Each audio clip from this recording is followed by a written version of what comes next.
marriage. In Jesus' name, amen. Okay. Baby, you supposed to do that? Just another marriage Monday. All right. So what are we talking about today? I want to talk about certain things that kind of we really should look into, just from experience, in life and the years that I've been on this earth. I if I had to go back in time, these are things that I would have looked at prior to dating and courting and all of that. And I would have saved myself a lot of time. Find out the hard way some people were not for me, after getting hooked up with them. Almost got myself killed, got my car windows busted out, tires cut, house window busted. Wow. All right. Even had a young lady bring some black roses to my grandmother. Wow. Delivered black roses to my grandmother. My. I've caught some doozies. You understand? Some doozies through the years. Made a lot of mistakes. And I want to help some of y'all not to make those mistakes. All right? So anybody that have comments or, want to chime in your DM and, we'll deal with it. Go get your single folks that are desiring to be married or they want some tips on dating. This is the time. Yes, it's called Marriage Monday, but we want to get you prepped before marriage, during marriage, and in the unfortunate event after marriage. So go get your friends, go get your neighbors, go get your family, and everyone that you know that wants to know a little something about dating, or the word you like to use, courting. Which one would you prefer? Well, courting is the proper thing. Okay. But dating is what most of us do. Right. All right. So I want to talk about some of the things that you should look for when trying to, hook these relationships up. All right. Kazemi, God bless you. Hello. All right. Triggers, people. Triggers. I was talking to my wife earlier and I says, if she knew some of these things, she probably wouldn't have married me. All right. And so I thank God she didn't know, because I thank God she married me. But you have to really do your homework. You got to really look at, like, when I say triggers, we all have been through some stuff in life.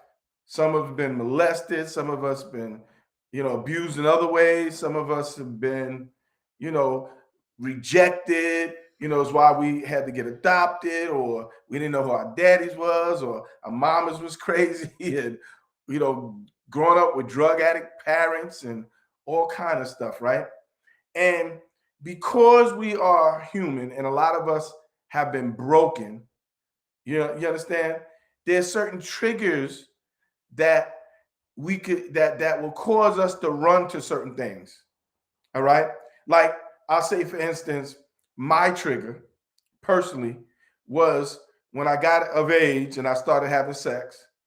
I became addicted to women, to strange women. I had to have a new one.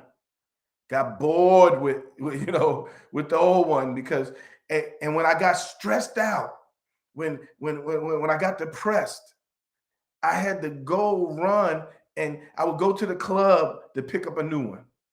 I would go wherever I can. Every place I went, I tried to pick up a new one, especially, the Green Acres Mall. That was my favorite place to pick folks up at.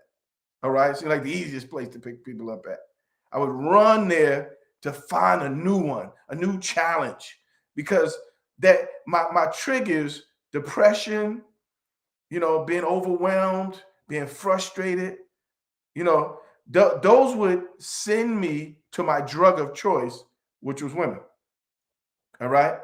And everybody has something, until they get delivered and whole, they have something that they fall back on, or they run to, an addiction, a craving for something. And a lot of these things can be very unhealthy. So that's why you need to take your time and do your homework, people. All right? You need to find out what their go-to is, what that person's go-to is. Some of y'all want to chime in and be honest, just DM your go-to. All right? But you don't have to tell me your business though. But I gave y'all what my go-to was. That was a sickness for me, really. I thank God that it doesn't seem like my son picked that up, because I was talking to him today and I said, I don't want you to be like your daddy was. A lot of people, neighbors, like, oh, your daddy used to have the finest women and he just be flowing with them all. He have 2 and 3 of them. That ain't nothing to brag about. That's a sickness, people. That's an addiction, people. So mine wasn't drugs, wasn't weed, wasn't alcohol. But a lot of people I know is alcohol, weed, drugs, all of that. And what can happen if you hook up with a person like that, right? That their stuff and then your stuff, you understand? That stuff can become very volatile. It'll ruin a relationship. It'll destroy you. You need to know what you need to know what you're getting. So you need to look for these things. And a lot of times in a relationship, when you're dating or courting, right, it's a lot of lying going on because they're being a person they're not really going to be. You understand? Later on, they're holding back. They're not letting you know what their go-tos are. So that means that you need to step back, because you could be dealing with a young alcoholic. You could be dealing with a young drug addict. You understand? Just beginning. You could be dealing with a womanizer, that doesn't know how to let go. Gotta have it. You ever see She Gotta Have It? You could be dealing with, her or him, like her. What you got to say on that? I agree. I was just the funny thought came to my mind about how you hear the guy or how guys got 2 and 3 women. I mean, come on, where's the real men and women? Can you imagine that? Really, men, have a challenging time dealing with one woman. With all of our stuff that comes with this, because we are complicated. But imagine a man trying to deal with 2 and 3. That tickles me, as my grandmother would say. But yes, I agree. Yeah, but you got women that deal with 2 or 3 too. Well, I mean, that's just the flip side of it. Same thing, same deal. Okay. Complicated. Don't just leave it on the man. You got women, and I told I was talking to my son today, about choosing women, whatever. I says I won't want nobody that's like I was. They got no problem laying down with somebody new. I said, because once that gets started, that's hard to stop. You understand? We're made out of dirt. I tell you all the time, the Greek word is humus, and it's dirt, earth. And anything planted in this dirt gets rooted, grows up like a seed will grow in earth. You understand? So you start out multiple partners, that's hard to come back from. You start out with a little drugs, and now it's become a habit that's hard to break. You start out with a little alcohol, little by little, you got to feel that buzz, Next you know, it's past the buzz, you're drunk. That's hard to come back from. A lot of us know it. You'll smoke that first cigarette, and now you do a pack a day. So you got to look for that when you're courting or dating. Look for those things. And a lot of times you can't see it when you're so googly eyes up in each other's face. Right. You won't see it. So which means that you have to step back to observe. A lot of times we look at everything through the eyes of lust and know that that's not a godly spirit. So when I'm looking through lust, I'm going to see the sexiness and the everything that just draws me in, right? but I'm not going to see the issues. You understand? There are some different perspectives that we have to learn how to see from. A lot of times if my husband's trying to show me something on the phone, he'll come and he'll put it like right here in my face. I'm like, huh, I can't see that. You got to back it up so that I can get it from a different perspective. And then it becomes clear. And so we have to learn that when we are dating someone or when we are in relationship with someone, try and look at it from another set of lenses. Maybe you're looking at it from, oh, he's so cute, he's so this and he's that and the other, but try to put on, they say like, look at it through rose colored eyes, put on a pair of glasses and look a little deeper. As a matter of fact, a lot deeper. What are some triggers? You got to ask some questions. You need to have some deep conversations. No, you can't get a little peek.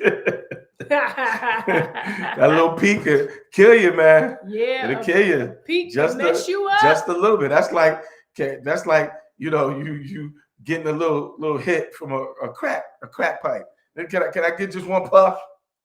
Most people can't come back from one puff. Whew. Take 2, take 3, take 4. Hey, Amanda. All right. So now, value, people. Here, you think about it for a minute. Let's just take I'm gonna use it because y'all like the dog, the man, anyway. True. Let's take a woman who's been raised up, wholesome, and she's still a virgin, right? And then she gets with a guy who's a whore. He's sleeping with everybody. He don't care about who he sleep with. And she locks into something like that, right? I want you to catch this now. She values herself, but he doesn't value himself, right? And here it is, boom. They get together. She's open, all right? And because he doesn't value himself, he's bringing everything to her. They have sex. He's bringing diseases. He's bringing, all kind of drama, all kind of stuff because he has value issues. You need to look at, right, the value. Do they value themselves? Mm-hmm. Because this of a marriage, locking into something like that, it could cost you your life. The decisions that are made in a marriage could cost you your life. That's like if your husband or your wife is a drug dealer and a killer and all of that, and you rolling around with them, somebody gonna want to kill them, they're gonna kill you. Yeah. So that's how important it is, where's their values? What kind of values? But a lot of times we, like I said, through the eyes of lust, we're not looking at all that. We want what we want, but we don't look deep enough. We're not really looking to our future. Mm-hmm. You understand? We're not looking to where God is going to bring us one day. You understand? That's why you got to catch the vision for your life early, people. All right? Yes. He will devalue you and you will then have low self-esteem. It's true. All right. Absolutely. And remember, not only above and beyond asking these questions, you ask, well, do you value yourself? I mean, certainly most people are going to say yes. Nobody's really going to tell you no. But deeper than just asking the question, be observant. You need to be able to see. I tell my son all the time because, he'll talk a good game. I said, yeah, I hear you talking, but I don't see any action. Now, here's something. You need to ask the question, how do you see yourself? Where do you see yourself? You understand?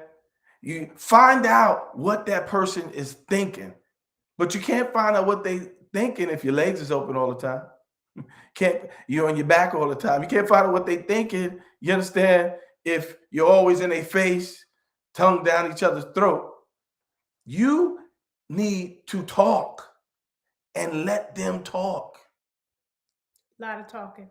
And if they won't talk, that's a red flag, people. You understand? Well, what kind of virgins or the women there are different levels, right? I'm not even gonna get into levels of virgins bad, okay? Interesting.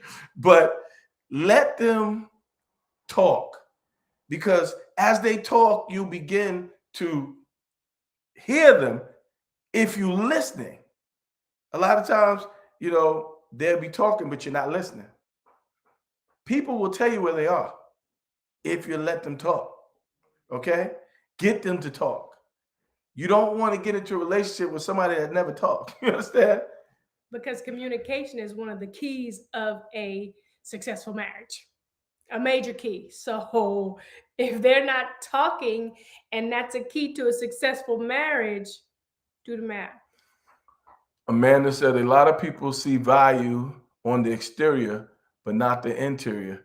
Beautiful empty vessels walking this earth. Ooh, you say that again. Oh yeah. You know what the Bible I've met say. some beautiful dum-dums. Yeah. And beautiful idiots and some beautiful crazies. So the Bible says, look at a person, they could be full of dead men's bones. You're lovely on the outside, but on the inside, whew. Now, here's something else, people, that's very important. All right. Kissimmee says some are pure and some are not so pure, right?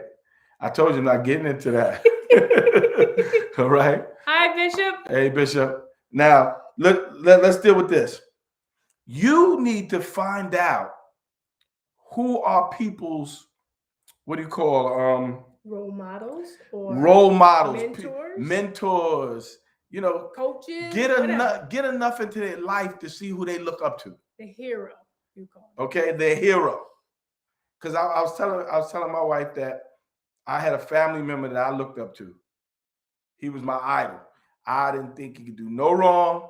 And there was some advice he gave me that almost altered my life forever. That was some bad advice, but I took it because I felt like he should know. And I want to be just like him. Not knowing that he kept everything from me. I didn't know how deep his issue was. I didn't know how bad his marriage was. You understand? I didn't know, how deep that went. So I'm running on his advice.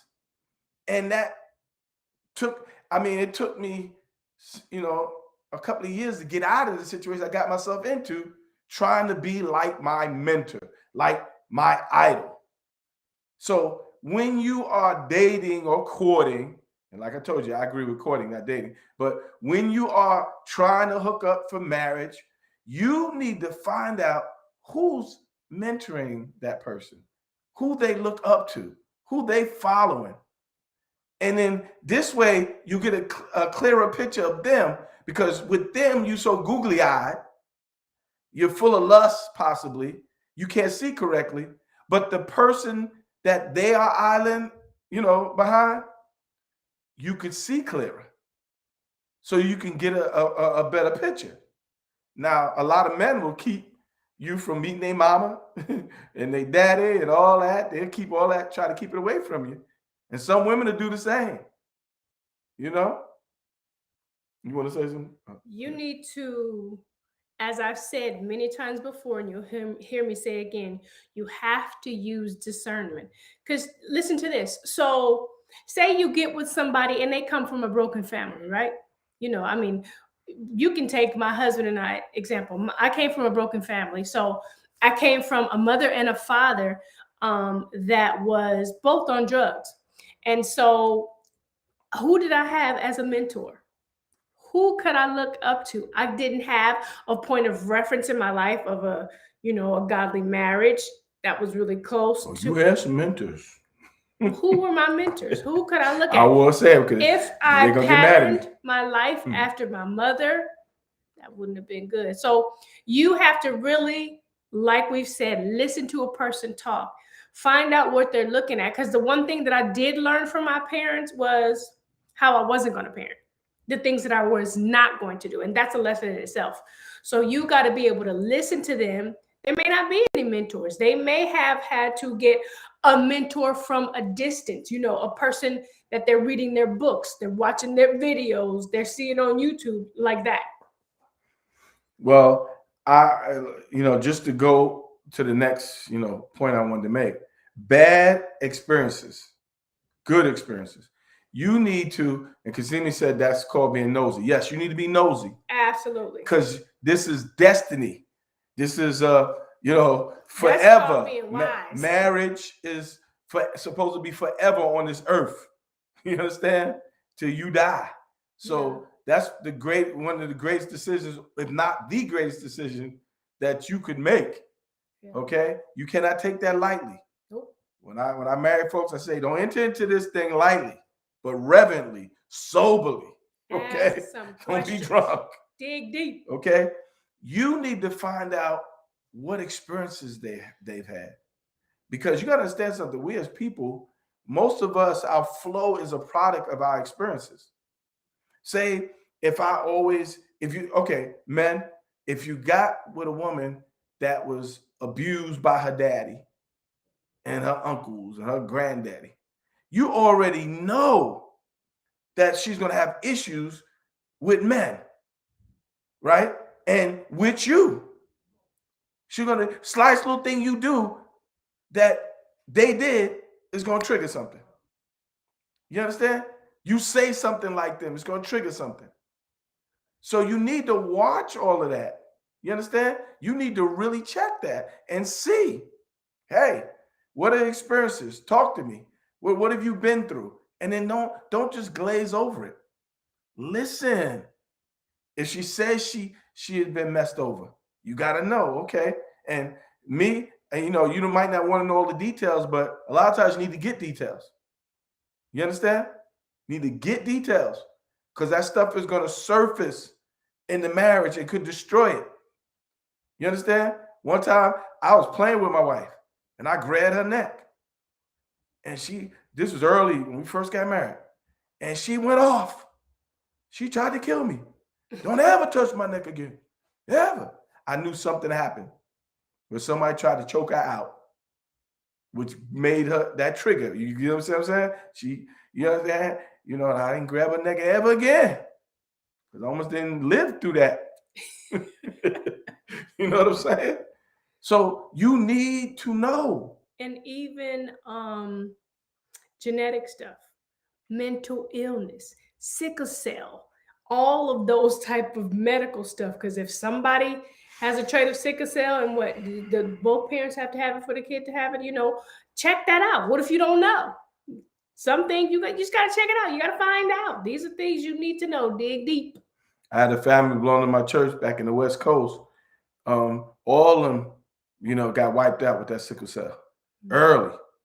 You understand? And the parents got together, not paying attention to even that. We just gonna get married, have sex. We not paying attention that we both got sickle cell, the traits, and their kids died young. You understand? I think maybe one's left now, just one more left out of all the kids. All right. So that you need to know experiences, people, because guess what? The experience seems to usually becomes the authority in the flow of that person, what they've been through. I don't want to throw, any stones at my family, because they're respected and everything else. But a lot of my actions came out of what I saw and how I was treated coming up as a child. You understand? So I brought all of that to the table. And I really had a problem with trusting women.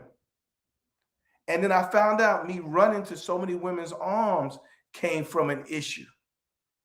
Trying to get love in all the wrong places. That's why I say, parents, hug your kids. Tell them you love them. You understand? Give them love so they ain't going to run out and get it the wrong place. Daddies, affirm them daughters. Affirm those sons. Mommies, do the same thing. Because all this stuff is brought to the marriage table and then it destroys marriages because they never got dealt with. My wife says I'm too needy. That's what she tells me.